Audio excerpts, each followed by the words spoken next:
আজ অনুষ্ঠিত হয়ে গেল পিএসএল 2025-এর ড্রাফট থেকে ইতোমধ্যেই দল পেয়েছে 3 বাংলাদেশি ক্রিকেটার নাহিদ রানা, রিশাদ হোসেন ও লিটন কুমার দাস।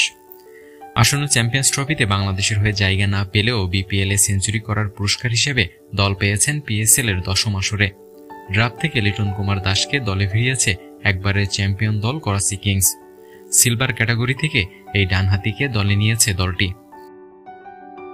অন্যদিকে বাংলাদেশের স্পিড স্টার নাহিদ রানাকে দলে ভিড়িয়েছে একবারের চ্যাম্পিয়ন দল পেশোয়ার জালমি।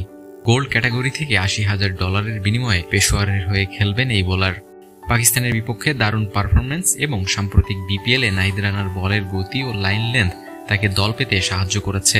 গোল্ড ক্যাটাগরিতে সুযোগ পেয়ে প্রথম চান্সে নাহিদ রানাকে দলে ডেকে নেয় পেশোয়ার কর্তৃপক্ষ।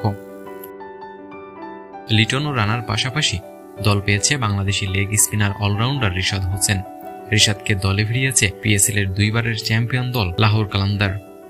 সিলভার ক্যাটাগরি থেকে রিশাদকে দলে নিয়েছে লাহোর। মূলত 2024 টি-20 বিশ্বকাপে রিশাদের বোলিং পারফরম্যান্স তাকে দল পেতে সাহায্য করেছে।